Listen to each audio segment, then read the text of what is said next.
Students, मैं Ratnesh sir आज आप लोगों को क्लास 5 एसटीएसटी से संबंधित चैप्टर नंबर 16 जिसका टॉपिक है नेचुरल डिजास्टर, इसका अध्ययन करवाने जा रहा हूं। इस टॉपिक में मुख्य रूप से आपको प्राकृतिक आपदाएं आखिर है क्या, इसके बारे में जानकारी हम आपको देंगे। प्राकृतिक आपदाएं मुख्य रूप से कितने तरह की होती हैं? तो मुख्य रूप से आपका ये 3 तरह है: land disasters, water weather disasters and water disasters. माने भूमि आपदाएं, मौसमीय आपदाएं और जलीय आपदाएं। यह मुख्य रूप से यही 3 हैं। उसके बाद देखते हैं कि इस प्राकृतिक आपदा का क्या प्रभाव पड़ता है इस जीव मंडल पर, इस पृथ्वी पर। इसका स्टडी हम लोग करेंगे। और उसके बाद सबसे लास्ट में देखेंगे टाइप्स ऑफ नेचुरल डिजास्टर, यानी जो ये मुख्य रूप से जो 3 टाइप्स हैं, इसके विस्तार से हम लोग यहाँ पर जानकारी प्राप्त करेंगे कि भाई एवलेंच है क्या। माने टाइप्स ऑफ नेचुरल डिजास्टर में एवलेंच यानी हिमस्खलन, यानी बर्फ जब पहाड़ों से नीचे को खिसकना शुरू कर देती है तो उसे हिमस्खलन कहते हैं। तो हिमस्खलन से किस तरह की आपदाएं आती हैं? भूकंप, अर्थक्वेक, ये भी प्राकृतिक आपदाएं हैं। टॉर्नेडो जिसको कहते हैं बवंडर, ये भी एक प्राकृतिक आपदा है। वॉल्केनो, ज्वालामुखी, उसका सुनामी और सबसे लास्ट में है ड्राफ्ट यानी सूखा। ये सब अलग अलग प्राकृतिक आपदाएं हैं। तो बारी बारी से हम लोग इसका स्टडी करेंगे। स्टडी करने से पहले आप अपने सामने अपने बुक को देख रखें और उस पर अपनी नजर को बनाए हुए रखें। साथ ही साथ मेरे वीडियो पर भी आपका ध्यान जाना चाहिए। तो देखिए, ये डिजास्टर शब्द जो आया है यह मुख्य रूप से एक लैटिन वर्ड है, एस्टर शब्द से लिया गया है, जिसका शाब्दिक अर्थ होता है दाड़ा। And this refer to something bad, यानी disasters which means of the stars and this refer to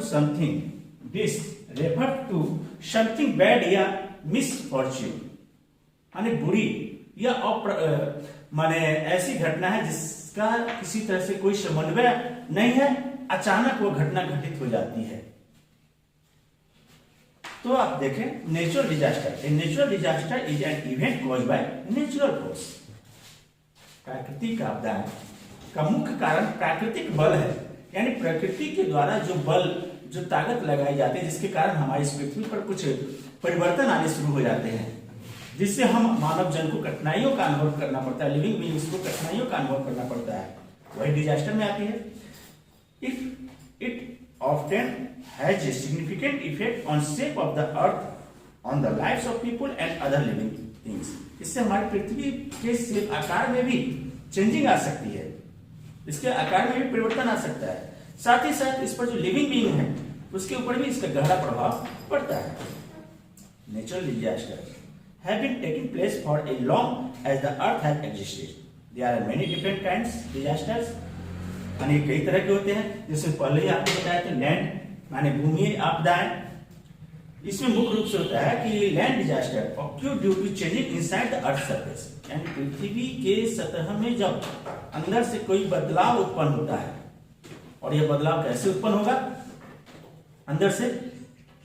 तो भूकंप के कारण या ज्वालामुखी विस्फोट होने के कारण जब पृथ्वी में चेंजिंग आएगी, लैंडस्लाइड पृथ्वी पर होगी, इससे जो आपदा है, उससे जो कठिनाई हम लिविंग बीइंग्स को होगी, उसको हम लैंड डिजास्टर में रखते हैं। उसके बाद देखिए वेदर डिजास्टर माने मौसमीय आपदा है। अब अभी weather disaster due to changing atmospheric condition, माने वातावरणीय परिस्थितियों में, जो वायुमंडलीय परिस्थितियों में जो परिवर्तन आता है, उसके कारण जो एक्टिविटी उत्पन्न यहाँ पर हो जाती है, जिससे जो आपदाएं आती है, वायुमंडलीय परिवर्तन के कारण जो आपदाएं आती है, उससे हम लोग वेदर डिजास्टर में रखते हैं। जैसे टॉर्नेडो यानी बवंडर, इसका मुख्य एग्जाम्पल है। अब बवंडर आया कैसे भाई? वायुमंडलीय कंडीशन में कैसे चेंजिंग आई? तो टोर्नेडो का मुख्य रूप से उत्पन्न होने का कारण क्या है कि वायुमंडल के दबाव में जो परिवर्तन उत्पन्न होता है, माने कहीं हाई प्रेशर एरिया बनता है और कहीं लो प्रेशर एरिया बनता है, जिसके कारण बहुत तेज गति से हवा जो है उस क्षेत्र को कवर करने के लिए चलती है, तो जिसे हम लोग टोर्नेडो के नाम से जानते हैं, यानी बवंडर जिसको कहते हैं। और इसमें तीसरा पॉइंट आ जाता है वाटर डिजास्टर्स, माने जलीय आपदाएं। तो water disaster occur when there are changes inside the earth surface due to atmospheric disturbance, माने वायुमंडलीय परिस्थितियों के आधार पर पृथ्वी में जो बदलाव उत्पन्न होती है और उसके फलस्वरूप पृथ्वी पर जो जल है उसके द्वारा जो जलीय जीव हो चाहे लिविंग बींग्स हो, उसको जब कठिनाइयों का अनुभव होता है तो वो आती है सुनामी के रूप में, वाटर डिजास्टर के रूप में।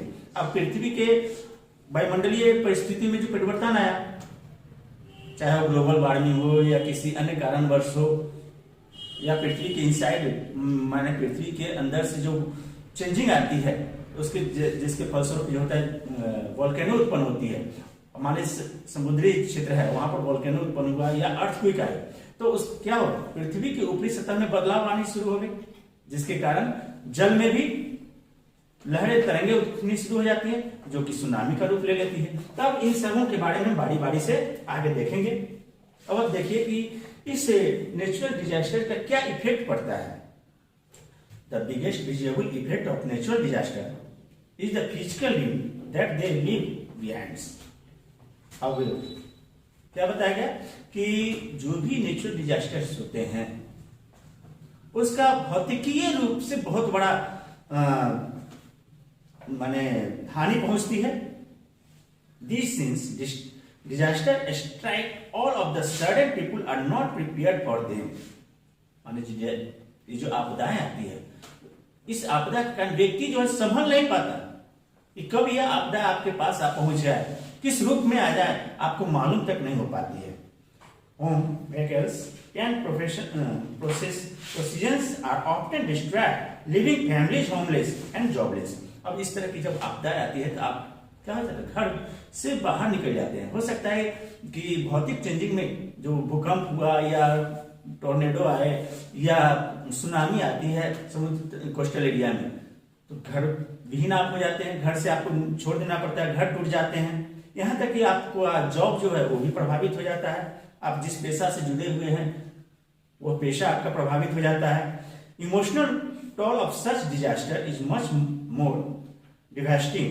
This uneventful disaster can cause physical injuries and death at a large scale, माने इससे प्राकृतिक आपदा के कारण व्यक्ति की मृत्यु तक हो जाती है या उसे फिजिकल इंजरीज यानी उसे बहुत सारी चोट लग सकती है।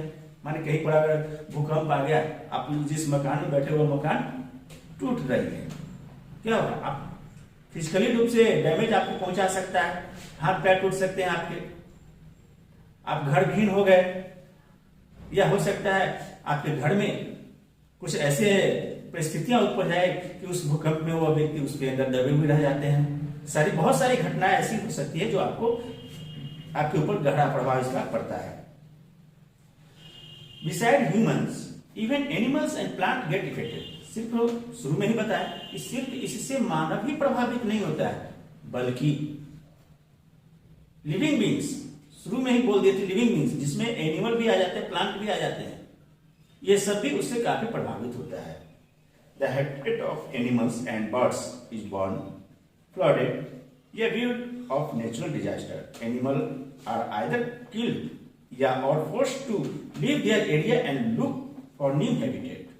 अब जैसे ही आपदाएं आते थे क्या होते हैं, या तो पशु पक्षी जीव जंतु मारे जाते हैं या उनको उस क्षेत्र को छोड़कर के दूसरे क्षेत्र में जाना पड़ जाता है। It has been found that some natural disaster like volcano या wild fire completely destroy some local species of plant and animal. अब स्थानीय स्तर पर माने किसी क्षेत्र में वोल्केनो का हो गया, ज्वालामुखी का विस्फोट हो गया या जंगलों में आग लग जाती है, तो इससे क्या गहरा प्रभाव, किस पर गहरा प्रभाव पड़ेगा, तो उस क्षेत्र में रहने वाले जीव जंतुओं के ऊपर इसका बैड इफेक्ट होगा। वह या तो इसमें मारे जा सकते हैं या उस प्रजाति को, उस जीव जंतु को उस क्षेत्र से पलायन कर जाना पड़ता है, दूसरे क्षेत्रों में जाना पड़ जाता है। या ऐसे बहुत सारे स्पीसीज है जो कि अभी विलुप्त होते जा रहे हैं, समाप्त होते जा रहे हैं, तो वो अभी एक चिंता का विषय बन जाता है उस तरह के डिजास्टर में। तो अब हम लोग देखें कि इसका जो प्रभाव होता है बहुत ही बैड इफेक्ट होता है इस पृथ्वी पर, इस लिविंग बीइंग्स पर। अब मुख्य रूप से हम लोग चले टाइप ऑफ नेचुरल डिजास्टर्स, जिसमें पहला है एवलेंच। एवलेंच मीन्स हिमस्खलन। हिम मीन्स जानते होगा बर्फ, और स्खलन मीन्स नीचे की ओर आ जाना। देखिए, and avalanche is a mass movement of snow, यानी बृहत मात्रा में जब बर्फ का मूवमेंट होना शुरू हो जाता है, यानी वह कहीं से न कहीं से खिसकना शुरू कर देते हैं। Ice and rock down a mountain side, यानी an avalanche is a mass movement of snow, ice and rock down to mountain side, यानी पहाड़ी एरिया में जब बृहत मात्रा में बर्फ ऊपर से नीचे की ओर आना शुरू हो जाते हैं, चट्टानों से नीचे की ओर खिसकना शुरू कर देते हैं, जिसे हम लोग एवलेंच का नाम देते हैं। It is also commonly known as snow slide, जिसे हम लोग मुख्य रूप से स्नो स्लाइड के रूप में जानते हैं, यानी बर्फ का नीचे की ओर आना। एवलेंच ऑक्योर सडनली, यह भी एक अचानक घटित होने वाली घटना होती है।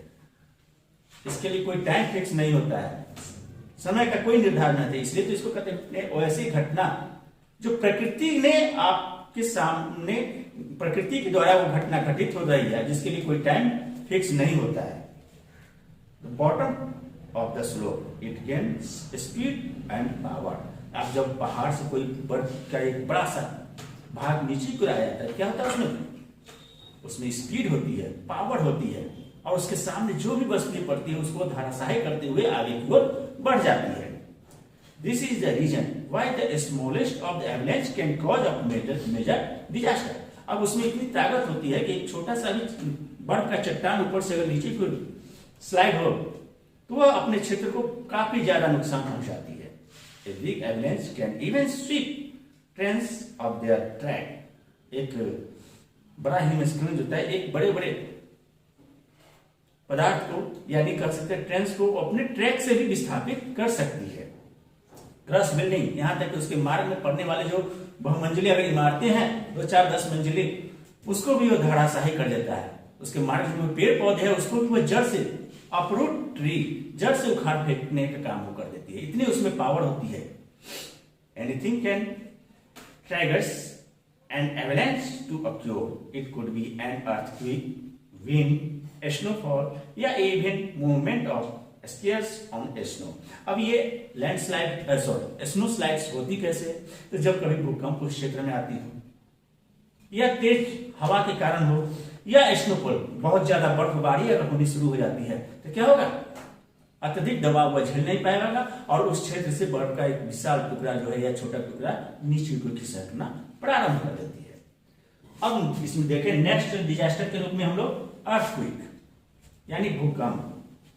An earthquake is the shaking and vibration on the surface of the earth caused by the underground movement. यानी पृथ्वी के नीचे जब किसी तरह का कोई मूवमेंट होती है, उसके कारण जब पृथ्वी की ऊपरी सतह में कंपन उत्पन्न होना शुरू हो जाती है, तो उसे ही हम नाम देते हैं अर्थक्वेक, यानी भूकंप।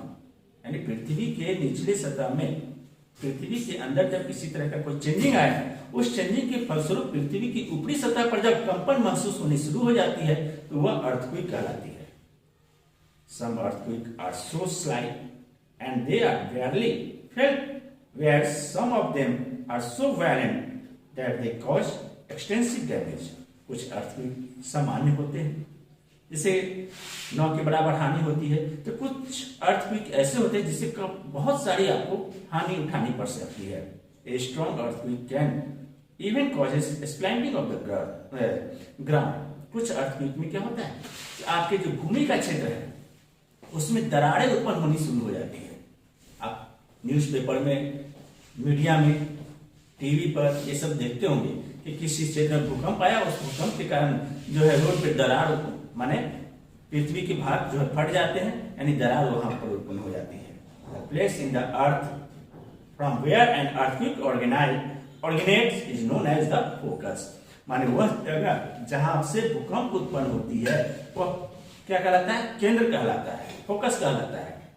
The point of the earth surface directly above the focus of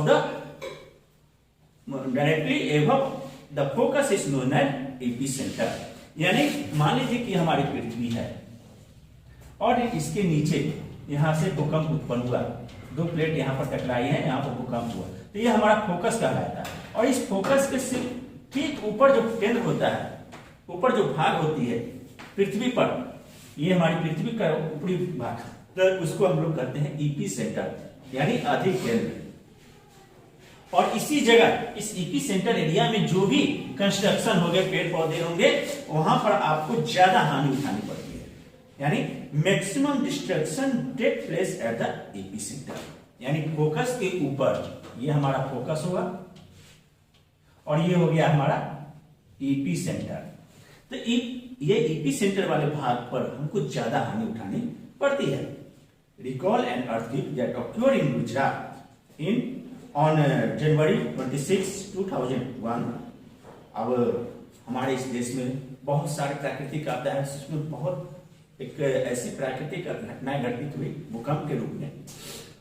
2001 ईस्वी में 26 जनवरी का दिन था, गुजरात में कच्छ का क्षेत्र, बहुत सारे बच्चे जो है विद्यालय के प्रांगण में रिपब्लिक डे को सेलिब्रेट कर रहे थे। उसी समय लगभग 8 बज कुछ मिनट पर यह घटना घटित होती है, अर्थक्वेक आती है और हजारों बच्चे, हजारों व्यक्ति इसमें डेथ कर जाते हैं मकान के गिरने से। माने उस वक्त बहुत ही भीषण भूकंप उस वक्त हुई थी।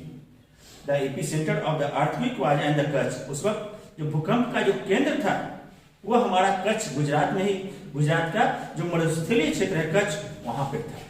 और उसके आस पड़ोस के क्षेत्रों में ये बहुत ज्यादा तबाही लेकर के आई थी। हजारों व्यक्ति इसमें मारे गए थे। माने लाखों प्रॉपर्टी जो है, लाखों रुपए की प्रॉपर्टी हमारा समाप्त हो गई थी इसमें। When there is disturbance at the focus, pressure is released in the form of wave।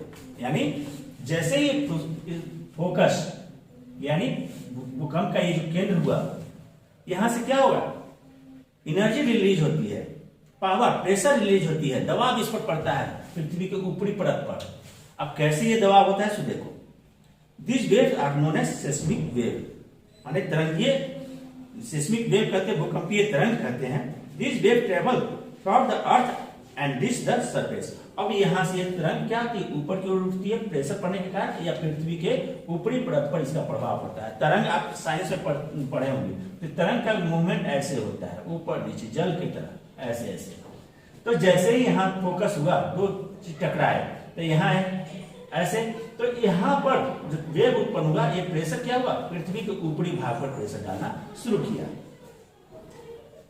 The seismic wave said the earth is moved throughout when the waves reach the surface। जैसे ही ये wave पृथ्वी की सतह पर पहुंचती है, they shake the ground and everything on it। ये पूरी सतह को हिलाना चालू कर देती है। The magnitude of earthquake is measured on the scale that is Richter scale। अब इस भूकंप की तीव्रता जो वेव के कारण पृथ्वी की ऊपरी सतह हिलने लगती है, तो इसके मापने की एक इकाई होती है जिसको हम लोग रिएक्टर स्केल से मापते हैं। अब ये स्केल रेंज जो होता है हमारी इस पृथ्वी पर 0 से लेकर के 8 तक होता है। हमारे अभी तक इस पृथ्वी पर भूकंप आए हैं। Earthquake is usually considered much more serious once it is above 5। यानी 0 से लेकर के 8 तक के भूकंप इस पृथ्वी पर आते रहते हैं, लेकिन जनरली 5 से ऊपर, 5 रिएक्टर स्केल पर जो भूकंप की तीव्रता होती है, उससे ऊपर जो भी भूकंप आती है वह काफी हानिकारक होती है। The magnitude of 7.0 to 8.0 the damage can be कैस्ट्रोट्रॉफिक।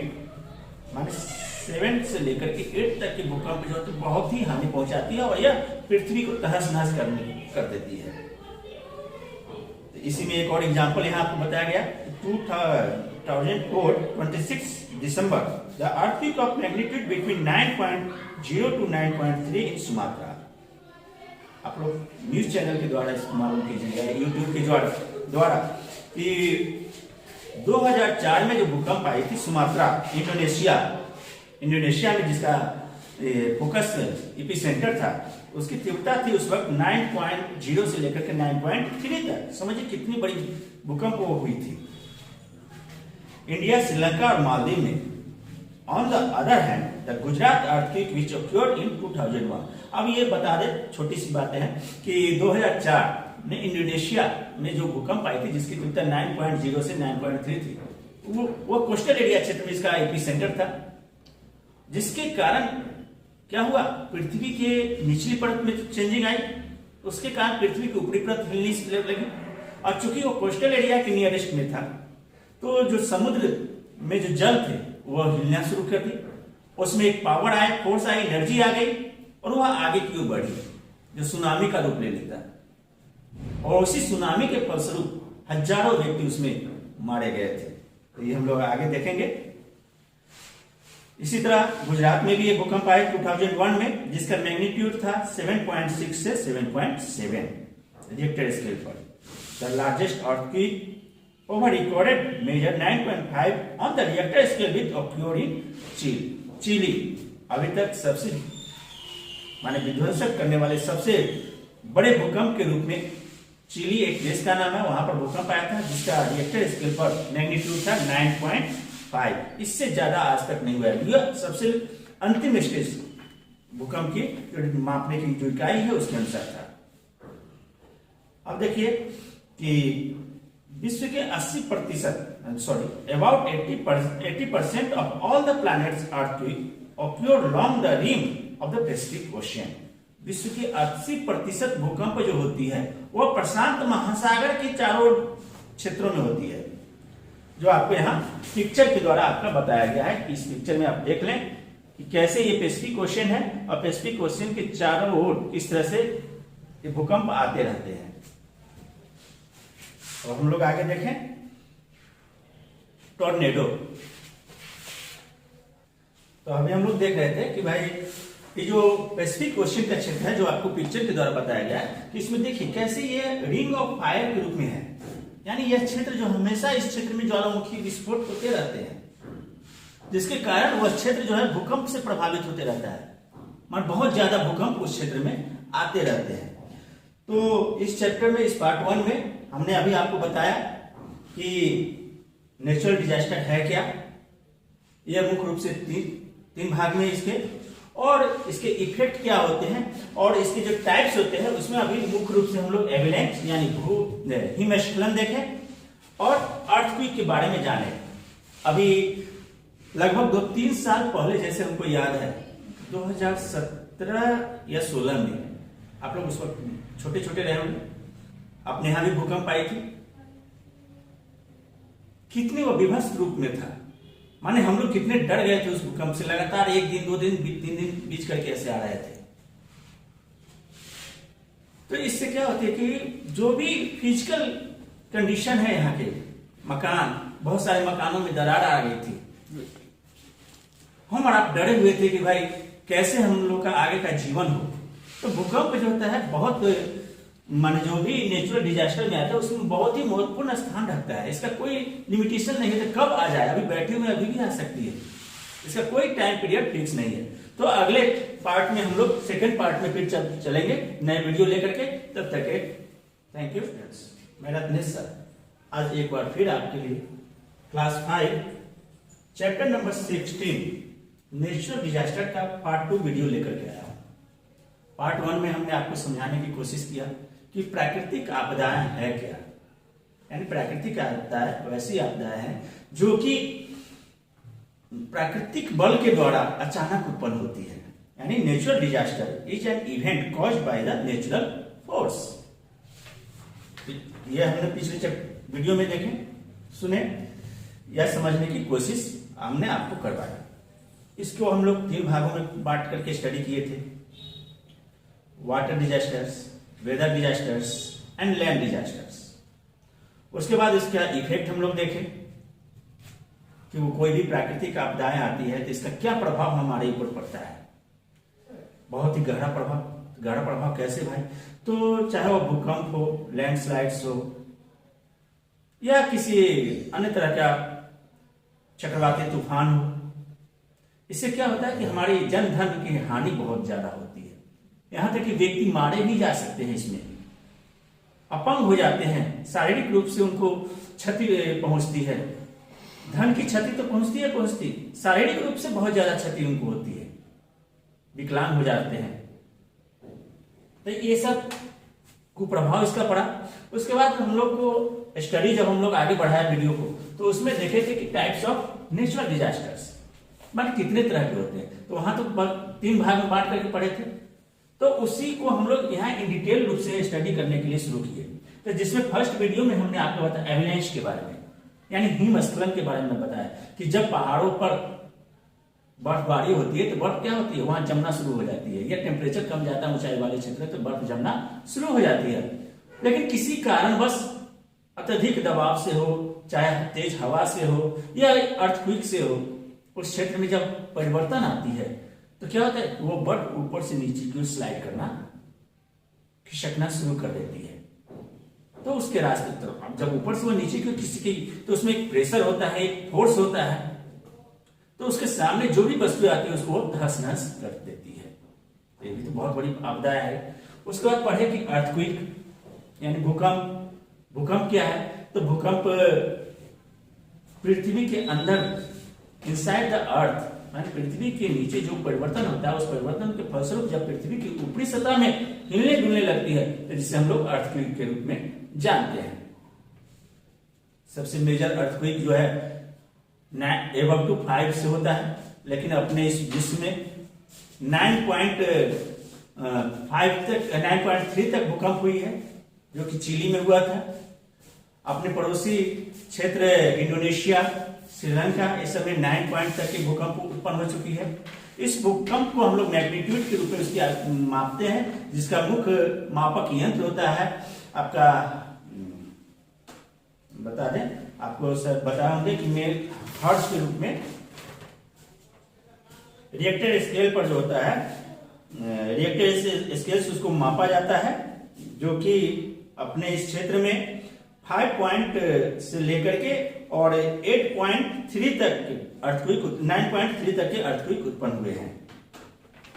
उसके बाद देखिए कि सिस्मोलॉजिस्ट किसे कहते हैं, यानी वैसा व्यक्ति जो कि भूकंप से संबंधित जानकारी रखता हो, उसके बारे में स्टडी करता हो, ये यानी ए सिस्मोलॉजिस्ट इज ए साइंटिस्ट। वैसा व्यक्ति, वैसा वैज्ञानिक जो कि भूकंप के बारे में स्टडी करता हो, उसको हम लोग सिस्मोलॉजिस्ट के रूप में जानते हैं।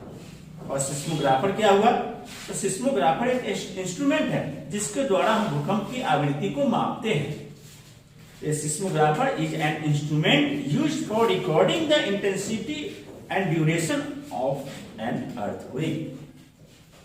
यानी अर्थक्वेक की तीव्रता और उसके समय का मापन हम लोग सिस्मोग्राफर के द्वारा करते हैं। इतना हम लोग उसमें देखे। अब हम लोग देखें टॉर्नेडो, यानी बवंडर जिसको कहते हैं। जब चक्रवाती तूफान आती है मूव करते हुए, तो उसके बारे में स्टडी करें। A tornado is a violent rotating column of air, यानी एक स्तंभ के रूप में जब हवा मूव करना शुरू कर देती, दूर से नजर आया कोई पिलर खड़ा है, ऐसे वो मूव करती है, हवा घूमते रहती है काफी तेजी से। It is often referred to as a twister, इसे हम लोग ट्विस्टर के रूप में भी जानते हैं। Most of tornado have wind speed, अधिकांश टॉर्नेडो में जो हवा की जो गति होती है वह लगभग 177 किलोमीटर पर आवर की स्पीड, इससे भी कहीं ज्यादा हो सकती है, लेकिन मिनिमम ये जनरली स्पीड की बात हो रही है। The most violent ones have wind speed of up to 480 kilometre per hour, इसकी स्पीड जो है 480 किलोमीटर पर आवर तक पहुंच गई। अब समझिए क्या स्थिति है। अपने यहाँ जब कोई साइक्लोन आता है तो बस मुश्किल से 100 किलोमीटर 110 किलोमीटर की स्पीड हवा की होती है, तब कितना विध्वंस होता है, कितनी यहाँ तोड़फोड़ मचा देती है, कितने घरों को उजाड़ देती है। और समझो जिस क्षेत्र से टोर्नेडो पास कर जाए, जिसकी गति जो है 480 किलोमीटर के आसपास होती हो, क्या स्थिति होगी। एक powerful tornado is capable of uprooting tree, एक शक्तिशाली बवंडर जब उठता है तो वह बड़े से बड़े पेड़ को जड़ से उखाड़ कर फेंक देती है। डिस्ट्रॉइंग बिल्डिंग, बड़े से बड़े बिल्डिंग को धराशाही कर देती है। जमींदोज कर देती है, जमीन पे गिरा देती है। कई गाड़ियों को खिलौने की तरह या हवा में फेंक देती है ऊपर की ओर। While some tornado last only for few minutes, लेकिन ये जो टोर्नेडो होते हैं वो कुछ ही मिनटों के लिए होते हैं। कुछ ही मिनटों में ये भारी तबाही मचाते हुए समाप्त हो जाती है। A strong tornado can pick up a house and move it down the block. That is why the tornado forms area have houses and strong basement shelters. देखिए अब ये क्या है? Most tornado result from variation in climate and thunderstorm. अधिकांश tornado का जो प्रभाव होता है वह उसके क्लाइमेट के ऊपर डिपेंड करता है। They form when winds change direction during the thunderstorm. अब जब थंडरस्टॉर्म माने जब तेज ठनका चल रही हो, माने मौसम में परिवर्तन आ रहा हो, जिसके कारण जो कंडीशन होता है एटमॉस्फेरिक कंडीशन में बदलाव आ जाती है, उससे जो हवा की जब गति बढ़नी शुरू हो जाती है तो वो टोर्नेडो का रूप ले सकती है। जनरली टोर्नेडो जो है United States is more prone to tornado and any other places in the world. मुख्य रूप से अमेरिका के क्षेत्रों में जो ये चक्रवाती तूफान आती है उसे हम टोर्नेडो के रूप में जानते हैं। The intensity of tornado is measured with Fujita scale of F scale. Tornado को मुख्य रूप से हम लोग एफ स्केल पर मापते हैं। इसका रेंज जो होता है F0 टू F6 के पास होती है। F0 में टोर्नेडो का स्पीड जो होता है टोर्नेडो में भी 64,115 किलोमीटर पर आवर। माने उस वक्त जो हवा की गति तो बताती है कि भाई 480 किलोमीटर तक जा सकती है, लेकिन यह जो एक जगह से दूसरी जगह की ओर मूव करती है उस मूवमेंट में लगभग 64-65 हजार किलोमीटर पर आवर की स्पीड से चलती है। Damage is light and may include damage to tree branches, chimney, etc. At F1 damage is moderate with above F3 damage and considered above F5 the damage is devastating। माने कहने का अर्थ हुआ कि भाई F1 से लेकर F5 तक F6 तक इसका मेजरमेंट होता है। जैसे जैसे हम आगे की बढ़ते हैं F6 तक तो टोर्नेडो की जो चक्र होती है वो काफी हानिकारक हो जाती है। अब हम लोग नेक्स्ट देखें वोल्केनो, जिसको हम लोग ज्वालामुखी के नाम रूप में जानते हैं। A volcano is an opening of ruptures on the surface which allow hot magma. जब पृथ्वी की सतह पर गर्म मैग्मा नीचे से निकलकर फैलना शुरू हो जाती है तो उसे हम लोग वोल्केनिक रूप में जानते हैं।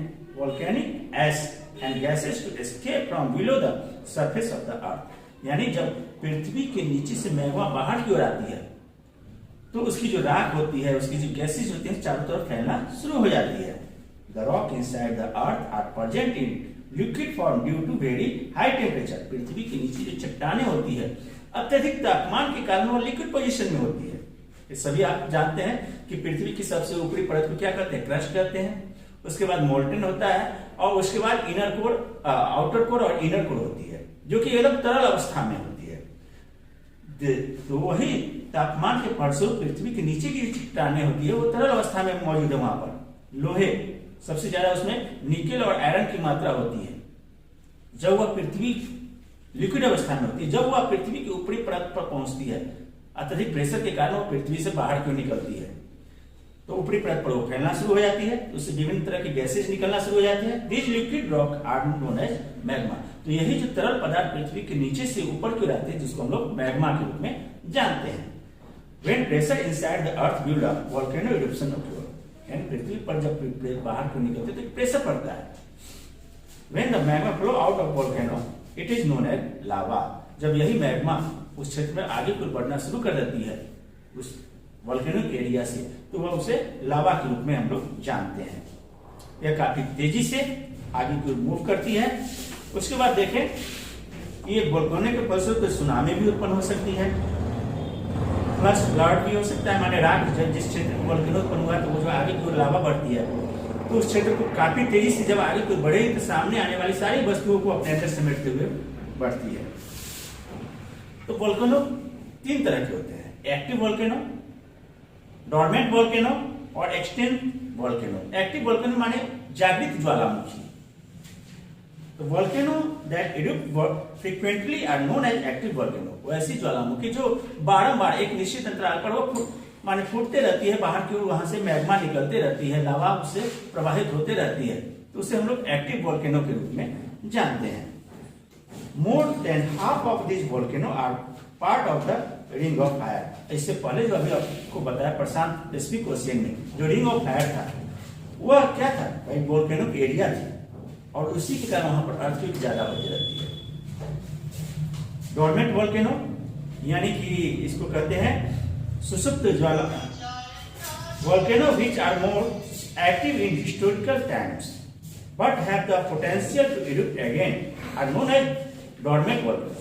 सुषुप्त ज्वालामुखी माने वैसी ज्वालामुखी जो प्राचीन काल में जागृत अवस्था में थी लेकिन अभी वह बंद है, कभी भी उससे विस्फोट हो सकता है, तो उसे हम लोग डोरमेंट वोल्केनो के रूप में जानते हैं। उसके बाद है एक्सटिंक्ट यानी मृत ज्वालामुखी। वोल्केनो हैज नो चांस माने वैसी ज्वालामुखी जिसका अब विस्फोट होने का कोई चांस नहीं है। हमारे साइंटिस्ट उसका स्टडी करते हैं, तो वैसे ज्वालामुखी को हम लोग एक्सटिंक्ट वोल्केनो के रूप में जानते हैं। अब देखिए सुनामी के बारे में। Tsunami are larger powerful ocean wave, यानी सुनामी जो होता है जलीय तरंग है, समुद्री जल तरंग जिसमें काफी शक्ति होती है, जिससे वो अपने आस पड़ोस के क्षेत्रों को काफी हानि पहुंचाती है। These waves can travel for thousands of miles across the sea। माने ये तरंगे जो है काफी तेजी से आगे बढ़ती है, हजारों किलोमीटर की दूरी आसानी से तय कर लेती है। तो ये तरंग उठती कैसे है, तो इसमें भी मुख्य भूमिका क्या होती है, अर्थक्वेक की या वोल्केनो की। They have enough energy and force to destroy building। अब इस सुनामी के रास्ते में जो भी तटीय क्षेत्र की जो बिल्डिंगें होती है, जो भी पेड़ पौधे होते हैं या जो जीव जंतु होते हैं, जंगली जीव जंतु, उसको काफी हानि पहुंचती है। अंडर वाटर वोल्केनिक, तो अब इसका कारण क्या बताए, अंडर वाटर वोल्केनिक माने समुद्र के क्षेत्र में जल के नीचे जो वोल्केनो का विस्फोट होता है उससे भी ऊपर की परत हिलती है और यह एक वेव बनाती है, जल तरंग को आगे की ओर ले जाती है, जल को आगे की ओर खींचती हुई लेके जाती है। तो दूसरा अर्थक्वेक भी आ जाता है। तीसरा लैंडस्लाइड भी होती है। क्या समुद्र तट में कहीं विशाल पहाड़ है और वहां वो पहाड़ जो ऊपर लैंडस्लाइड उस क्षेत्र में हुआ तो वहां के जल में हलचल उत्पन्न हो जाती है, जिसके कारण जो तटीय कोस्टल एरिया है वो काफी प्रभावित होता है। Tsunami which hit Indonesia and several other countries in 26 दिसंबर 2005। इससे पहले वाला वीडियो में हम इसकी चर्चा किए थे कि 2004 में कोस्टल एरिया में भूकंप उत्पन्न हुआ है इंडोनेशिया में, जिसके कारण सुनामी उत्पन्न हुई। अब जैसे जमीन के नीचे भूकंप उत्पन्न हुआ तो क्या हुआ, ऊपर की जल जो है हिलना शुरू हो, हिलने के कारण वह आगे की ओर, पहले क्या होता है वेव जो ऐसे ऐसे चलती है तो पहले पीछे की पानी हटी या फिर आगे की ओर जल, तो इसमें क्या हुआ, फोर्स बढ़ जाता है। फोर्स बढ़ने के कारण यह अपने कोस्टल एरिया को क्रॉस कर जाती है और काफी विध्वंस कर देती है। दिस सुनामी, तो उस वक्त जो ये सुनामी आई थी तो उसका कारण अर्थक्वेक, तो उसका मेजरमेंट क्या था भाई, 9.15 रिएक्टर स्केल पर, जिसके कारण काफी हानि हुई। अब सबसे लास्ट में हम लोग देखें ड्रॉप यानी सूखा। A drought is a period of abnormally dry weather with little layer no rainfall। यानी जब मौसम पूर्ण रूप से शुष्क हो जाता है या वैसा क्षेत्र जहां पर वर्षा नहीं होती है तो वैसे क्षेत्र को हम सूखा क्षेत्र के रूप में घोषित करते हैं। It dry weather persists for a long period of time। अब यही क्षेत्र जहां पर वर्षा नहीं हो, मौसम शुष्क रहे, नमी की मात्रा समाप्त हो जाती है और यही कंडीशन अगर लंबे समय तक बरकरार रह जाए तो उस क्षेत्र में काफी गहरा प्रभाव डालती है। It can cause a serious problem, बहुत बड़ी समस्या ये उत्पन्न कर देती है।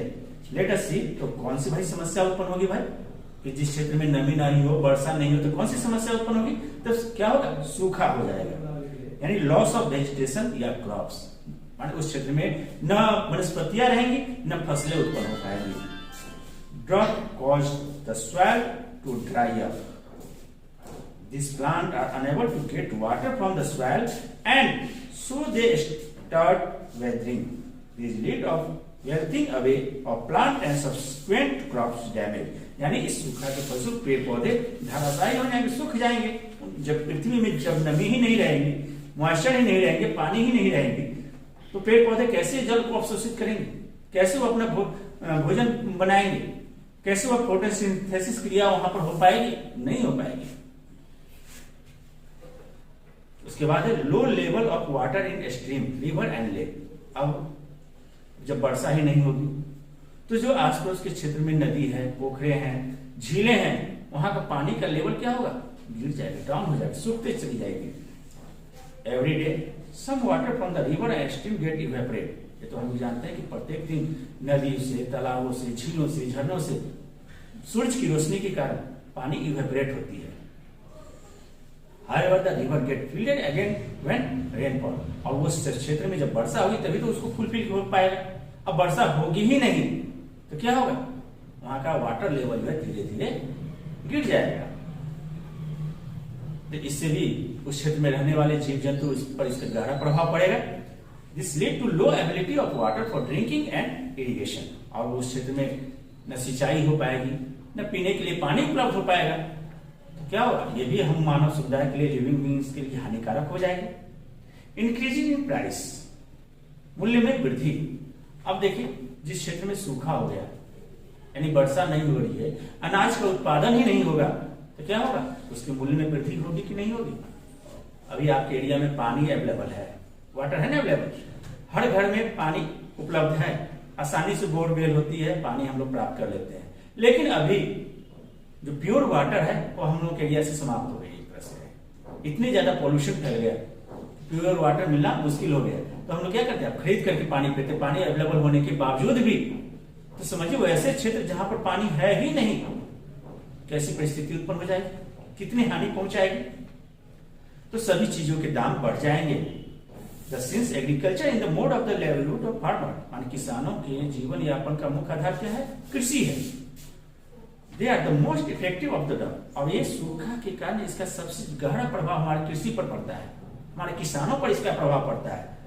फसलें नहीं होती है, अगर हुई भी तो उसकी पैदावार, उसकी उपज काफी कम जाती है, जिसके कारण उनके दामों में इंक्रीजिंग आ जाती है। सब्जियों के दामों में, वेजिटेशन, फ्रूट्स, ये सब के दामों में बढ़ोतरी हो जाती है। तो दूसरी तरफ सूखा पड़ने से सबसे गहरा प्रभाव किधर पड़ेगा, फॉरेस्ट एरिया में। वहां पर हो सकता है कि आग लग जाए, यानी तापमान बढ़ने से जो जंगल में पेड़ पौधे से पत्तियां गिरती है नीचे की ओर, एक परत जम जाता है। जब वहां पर टेम्परेचर बढ़ी, मॉइस्चर है नहीं, तो तापमान के बढ़ने के फलस्वरूप ऑटोमेटिक वहां पर आग उत्पन्न हो जाती है। फॉरेस्ट फायर या bush fire is the uncontrolled fire that break out in the wooded area. अब जो जंगली क्षेत्र है, लकड़ियों वाला क्षेत्र है, क्या होता है, आग जब लग जाती है तो उसको संभालना काफी मुश्किल हो जाता है। सच फायर इज कॉज नेचुरली, क्योंकि यह एक प्राकृतिक घटना होती है। वहां हम और आप आग लगाने के लिए नहीं जाते हैं, अत्यधिक तापमान होने के कारण वह स्वतः उत्पन्न हो जाती है, जिससे जो क्योंकि मॉइस्चर है ही नहीं, तो जो भी पेड़ पौधे वह स्वतः जलना शुरू हो जाते हैं उस आग में।